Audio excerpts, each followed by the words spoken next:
तो जैसे ही इस कहानी की शुरुआत होती है, हमें एक कपल को दिखाया जाता है। वो रात दरअसल हैलोवीन की रात थी और वो लोग भी हैलोवीन की पार्टी से घर वापस आए हुए थे। उस कपल में जो लेडीज थी उसे हैलोवीन बिल्कुल भी पसंद नहीं था, इसीलिए वो अपने हस्बैंड से सारे के सारे डेकोरेशन को यहाँ से हटाने के लिए कहती है। उस लेडी का हस्बैंड उसे काफी समझाने की कोशिश करता है कि देखो, ये एक फेस्टिवल है, सब लोग इसे सेलिब्रेट करते हैं और इसे फॉलो भी करते आ रहे हैं, तो हमें बिल्कुल ऐसा ही करना चाहिए। लेकिन बहुत समझाने के बावजूद भी उस आदमी की वाइफ मानने को तैयार ही नहीं हो रही थी। इसी वजह से वो खुद उन सारे डेकोरेशन को रिमूव करना शुरू कर देती है। सबसे पहले वो सभी लाइट्स को ऑफ कर देती है और बाद में वो सभी डमी पर से कपड़ा हटाने लग जाती है। लेकिन तभी अचानक से कोई उस लेडी पर अटैक कर देता है और उसे जान से मार डालता है। यहाँ पर हमें यह बिल्कुल भी पता नहीं चल पाता कि किसने मारा है और ना ही उसे देख पाते हैं। लेकिन जिसने भी उसे मारा था उसके हाथ में एक लॉलीपॉप था, जिससे ये साफ साफ पता चल रहा था कि वो जरूर कोई छोटा बच्चा है। उस लेडी की हस्बैंड को उसकी डेड बॉडी मिलती है और उस लेडी के मुंह में लॉलीपॉप भी घुसा दिया गया था और उसे बहुत ही बुरी तरह से मारा गया था। इसके बाद हमें एक क्रिसमस पार्टी में कुछ फ्रेंड्स को दिखाया जाता है। उन फ्रेंड्स में एक लड़की का नाम लोरी था, उन्हीं में एक उसकी सिस्टर भी थी और बाकी के उसके फ्रेंड्स थे। और वो लड़कियां एक पार्टी में जाने के लिए अपनी अपनी फ्रेंड्स की आने की वेट कर रही थीं। अब उन सभी लड़कियों को पार्टी में जाने के लिए उनके फ्रेंड्स मिल जाते हैं, लेकिन लोरी को उसका कोई फ्रेंड नहीं मिलता, इसीलिए वो अकेले ही रह जाती है। अब क्योंकि पीछे से लोरी अकेली थी, इसीलिए उसे खुद अपने फ्रेंड्स का तलाश करना था। वो ऐसा ही करने के लिए चली जाती है। वहीं पर हमें एक बच्चा दिखाया जाता है जो कि बहुत ही ज्यादा शरारती था और वो बच्चा सभी के घरों पर लगे हुए पंपकिन लाइट को नीचे गिराकर तोड़ने लगता है। वो बच्चा हैलोवीन की सारे डेकोरेशन को खराब करता जा रहा था। इसके बाद वो एक आदमी के घर के बाहर से कैंडिस को चुराने के लिए जाता है, लेकिन तभी अचानक से वहां पर एक आदमी आ जाता है और यहाँ पर हमें यह पता चलता है कि वो आदमी कोई और नहीं बल्कि उसी बच्चे की स्कूल का प्रिंसिपल था। वो प्रिंसिपल उस बच्चे को अपने साथ लेकर जाता है और वो दोनों प्रिंसिपल के घर के सामने बैठ जाते हैं और वहां पर बैठकर वो प्रिंसिपल उस बच्चे की हैलोवीन के रूल्स के बारे में बताने लगता है। रूल्स को सुनते सुनते वो बच्चा एक चॉकलेट भी खा रहा था, लेकिन चॉकलेट खाने की वजह से उस बच्चे पर बैड रिएक्शन हो जाता है और उसकी तबीयत खराब होने लग जाती है। उस बच्चे की हालत इतना ज्यादा खराब हो जाती है कि वो फौरन वहीं पर मर जाता है। यह देखकर प्रिंसिपल कहता है कि ओह, ये क्या हो गया, कितनी बार आप लोगों को समझाता हूँ, अपनी कैंडिस को देखकर खाया करो।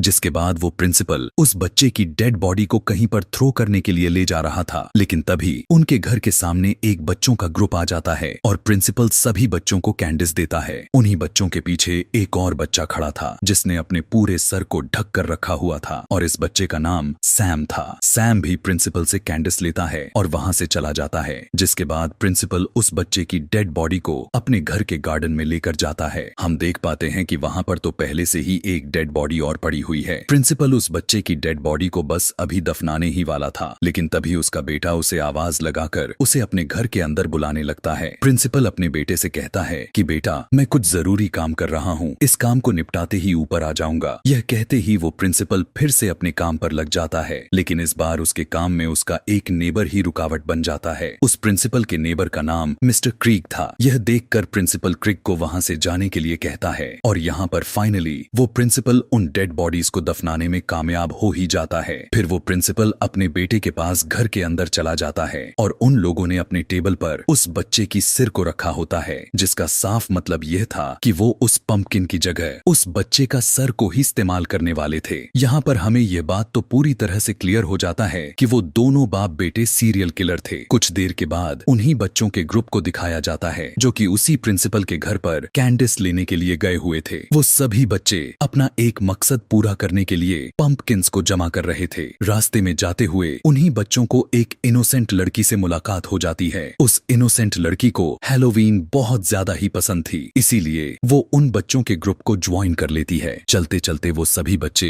एक माउंटेन तक पहुंच जाते हैं जिसके नीचे पुल था। उन फ्रेंड्स में एक लड़की होती है जो वो अपने सभी फ्रेंड्स बच्चों को कुछ स्टोरी सुनाती है। वो बताने लगती है कि आज से बहुत साल पहले यहाँ पर 8 बच्चों को लाया गया था और वो सारे के सारे बच्चे कोई नॉर्मल बच्चे नहीं थे, बल्कि वो मेंटली अनस्टेबल थे। इसी वजह से उन सभी बच्चों के पेरेंट्स उनसे बहुत ज्यादा तंग हो गए थे और बहुत ही ज्यादा परेशान थे। उन सभी बच्चों को यहाँ पर एक स्कूल बस में लाया गया था। सभी बच्चों के पेरेंट्स ने उस बस के ड्राइवर को कुछ पैसे दिए ताकि वो बस का एक्सीडेंट करवा के उन सभी बच्चों को मार डाले और ड्राइवर ने ऐसा ही किया था। उसने उस बस को पहाड़ों के ऊंचाई ऊंचाइयों से नीचे पुल में गिरा दिया, जिससे वो सारे बच्चे तो मर गए लेकिन वो खुद किसी तरह बच गया था। जो लड़की उन्हें यह स्टोरी सुना रही थी वो इन 8 बच्चों के ऑनर में उन्हें पंपकिंस देना चाहती थी, इसीलिए तो वो पंपकिंस को जमा कर रही थी। जिसके बाद जो इनोसेंट लड़की थी वो एक लड़के के साथ लिफ्ट के जरिए नीचे जाती है। वो इनोसेंट लड़की जब आगे बढ़ती है तब वो देखती है कि सामने एक स्कूल बस है, जिससे वो फौरन समझ जाती है कि वो लड़की ने जो कहानी सुनाई है वो बिल्कुल सच है। कि तभी अचानक से कुछ लोग उस इनोसेंट लड़की पर अटैक कर देते हैं और वो सभी ज़ॉम्बिस की तरह लग रहे थे।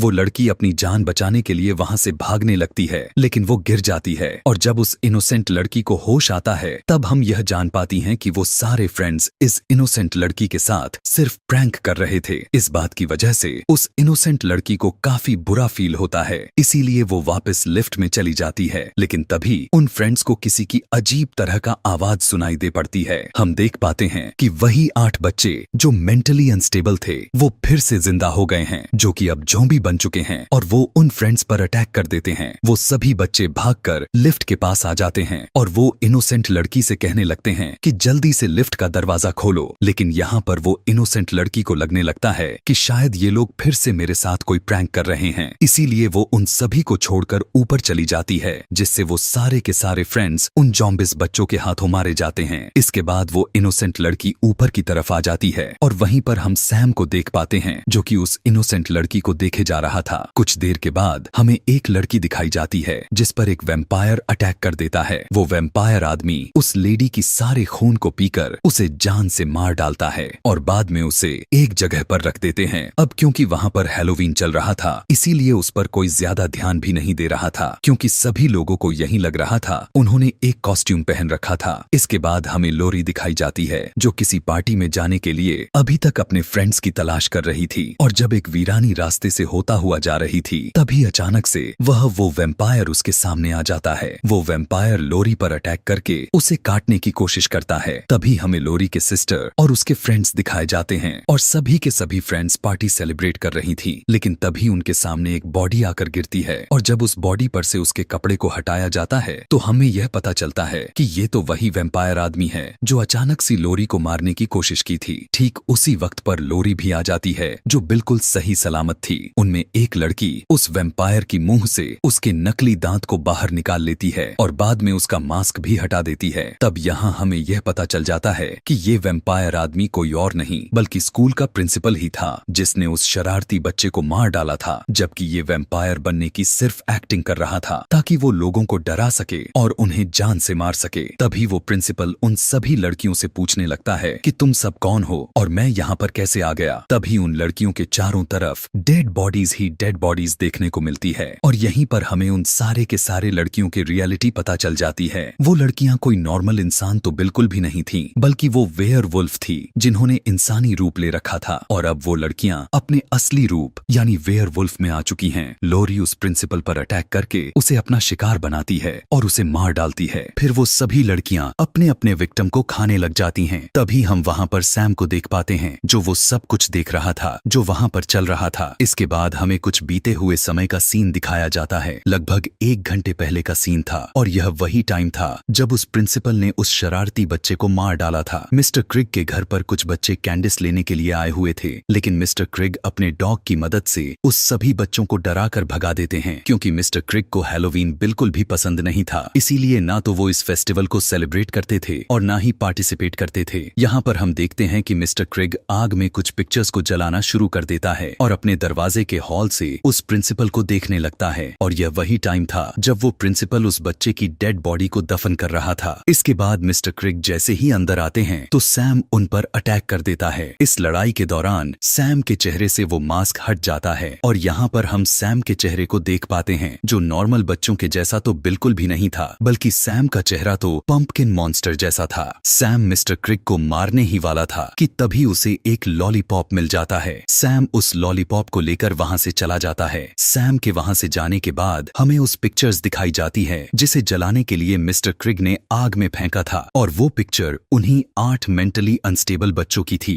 जो काफी सालों पहले ही हैलोवीन के दिन ही मरे थे। और यहाँ पर हम यह जान पाते हैं कि जो बस का ड्राइवर था वो कोई और नहीं बल्कि क्रिग ही था और यही वजह था कि मिस्टर क्रिग को हैलोवीन बिल्कुल भी पसंद नहीं था और उसी समय से मिस्टर क्रिग ने हैलोवीन हेलोवीन को सेलिब्रेट भी करना बंद कर दिया था। फिर हम दोबारा से मिस्टर क्रिक को देख पाते हैं, जो कि अब एकदम से चेंज हो गए थे, एक अच्छे इंसान बन चुके थे। इसके अलावा अब वो हेलोवीन को सेलिब्रेट भी करने लग गए थे और वो कुछ बच्चों को कैंडिस बांट रहे होते हैं। फिर मिस्टर क्रिग अपने घर के आसपास देखते हैं, उन्हें वहां पर उस प्रिंसिपल का बेटा दिखाई देता है, जो कि अपने फादर की शर्ट पहनकर बैठा हुआ था, क्योंकि उसका फादर उन वेयरवुल्फ के हाथों मारा जा चुका था और वो बच्चा अपने फादर को बहुत मिस कर रहा था। वहीं पर हमें वह इनोसेंट लड़की भी दिखाई जाती है, जो वो अकेले ही अपने घर की तरफ जा रही थी। तभी हम वहां पर उन वेयरवुल्फ लड़कियों को भी देख पाते हैं, जो एंजॉय करते हुए घर वापस आ रही थीं और अब वो अपने इंसानी रूप में आ चुकी थी। और वहीं पर उन सभी लड़कियों के साथ लोरी भी मौजूद होती है। इधर मिस्टर क्रिग सैम को नोटिस करता है। मिस्टर क्रिग देखते हैं कि सैम एक कपल को घूरे जा रहा है और ये वही कपल था जिसे हमने मूवी के स्टार्टिंग सीन में देखा था। और यहाँ पर हमें ये पता चलता है कि उस कपल में जो लेडी को मारने वाला था वो कोई और नहीं बल्कि सैम ही था। तभी तो वो उस कपल को घूर कर देख रहा था। और जैसा कि मैंने आपको यह भी बताया था कि जिसने उस लेडी को मारा था उसके हाथ में लॉलीपॉप भी था, यानी वो एक बच्चा था। और टाइम के हिसाब से सबसे लास्ट में उस लेडी का मर्डर हुआ। यह सब देखकर मिस्टर क्रिग अपने घर में चले जाते हैं और तभी उन्हें अपने दरवाजे पर किसी की आवाज सुनाई देती है। इसीलिए मिस्टर क्रिग चेक करने के लिए बाहर आते हैं। वो देखते हैं कि उनके आंखों के सामने कोई और नहीं बल्कि वही मेंटली अनस्टेबल बच्चे हैं, जो मिस्टर क्रिग से अपना बदला लेने के लिए आए हैं। और वो सारे के सारे बच्चे अब ज़ॉम्बिस बन चुके थे। वो बच्चे मिस्टर क्रिग पर अटैक करके उन्हें मार डालते हैं और इसके साथ यह कहानी यहीं पर खत्म हो जाती है। ऐसे ही और भी मूवी एक्सप्लेनेशन वीडियोस देखने के लिए कमेंट में नेक्स्ट लिखना ना भूलें। Thanks for watching.